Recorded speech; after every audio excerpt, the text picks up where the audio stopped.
Welcome to Coding the Cinema. Today I have a spicy one to talk about. A film that was banned in Spain, denounced by the Vatican, a real controversial film. This is Louis Buñuel's Viridiana, 1961, black and white, 91 minutes. It's quite the film. It's a film I really enjoy. It's a film that I think is essential viewing for anyone who typically likes black and white Criterion drama comedies, if you can call it that, real black, real dark comedy, to kind of contextualize this. No matter what your specific religious beliefs are, be it devout, Protestant, Catholic, atheist, some other religion, this film is still going to have some jarring, kind of difficult moments. It is a film that is not always pleasant to watch, but it's extraordinarily well made. So just be aware of that. It's not like, well, I'm not religious, so this film won't bother me. You know, parts of it probably will, okay? And that's the point, right? This is a challenging film. It's a work of art, and it's a pretty darn good film. The basic premise is that this nun is going to visit her uncle. She's been instructed to do this. And there are a number of challenges that come up in the film.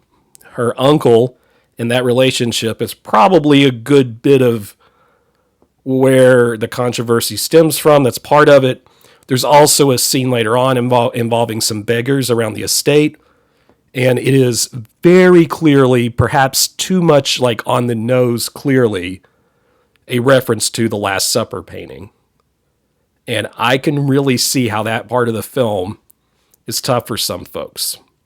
But the best art, the best music, the best film challenges us concerning these sort of ideas. And that is part of why it's so good. And it is unsettling at times, but I think it really exposes us to greater ideas of compassion and love and trials and how do we get along with other people without getting taken advantage of. There are shades of this film, and I'm sure other folks have thought of this, but I was kind of going back through this again and thinking, Criterion's doing this 4K release. What films, am I reminded of? And one of those, if you've watched my channel, you probably know that I'm a big fan of this pack. This 3 films by Roberto Rossellini, Ingmar Bergman. And there's a film in here called Europe 51. Europe 51. And in this film, which I'm recommending as sort of maybe a double feature, she plays a wealthy, self-absorbed Rome socialite who gets completely overcome with grief, and she becomes a character who is into some activism with poor folks in the community. It has been, and Criterion calls it like a retelling of The Flowers of St. Francis, but from a female perspective. That also might be a good film to pair with this. And I just think it has some of that similar energy as you go along. Strangely enough, I don't find the film to be irreverent. I find the film uses humor evenly, roundly, and I just think it's a good time. How about Roger Ebert? What did he have to say? And I think this paragraph sums up some of my thoughts and some of what I found that I enjoyed about the film. By the way, the entire review is terrific. This is an excerpt from his review. By the way, this made his great movies list, obviously. Ebert said, so Buñuel, the satirist, Buñuel, the anti-clerical, Buñuel, the fetishist. That's the usual litany. But we should not exclude Buñuel, the grandmaster of black comedy. None of his films is lacking a cheerfully sardonic view of human nature. His object is always dry humor, and that... Even when he was working for Hollywood studios, recycling sets and costumes of English language pictures into Spanish versions of the same screenplays, or later simply dubbing them into Spanish, he slyly slipped in a few touches that were lacking in the sources. He's one of the great originals, creator of satirical delight, sometimes hilariously funny. If you love great movies, sooner or later, you're going to get to him. I was talking fairly recently about The Exterminating Angel. Some of that sensibility's there. it is an extraordinarily beautiful film. I think a lot of the shots, especially in the interior, are great. I really need to just sit down to this again with the 4K restoration, because the whole part where the beggars come in and their interactions on the estate, there's so much that you could dissect with that politically, and I just think it's the kind of film that, looking back and talking about this at the time I'm filming this, the Criterion release is coming out literally tomorrow. I'm finding myself really wanting to sit down and get that copy and interact with this film.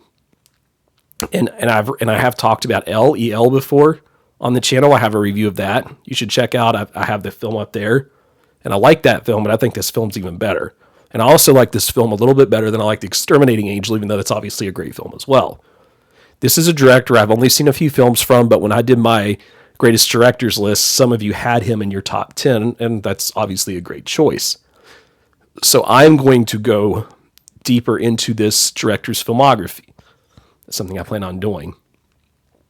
But I did want to say this. In a time, and this is really part of what I wanted to get at in this review, that I am trying to figure out exactly the right words. I've been mulling over them, and this is what I think I have to say. In a time where church and state are really trying to intertwine, this is the film you need. You need a film that is kind of funny, that directly points to, scripture in the Protestant Catholic belief system, and you need something that dissects some of the inherent contradictions. And that's true whether you believe in any God or not.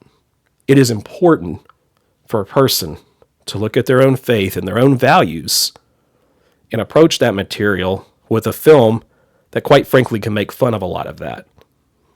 I think this is so important, and I think it helps us to be informed in decisions we make in our daily lives, the values we hold.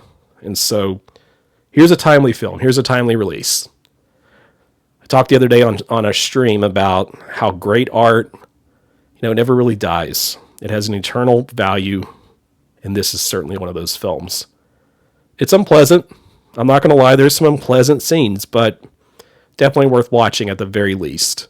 And like I said, probably worth owning. Those are my thoughts. Those of you that are, big fans of Boomwell, you'll have to tell me what yours are. I know I've not talked a whole lot about the plot, because I don't want to, I want you to experience some of those more shocking moments if you're new to the film. But let me know if you wouldn't mind clicking that like button. I'd appreciate it. And if you love Criterion and you love movies, you got to subscribe to Cody in the Cinema.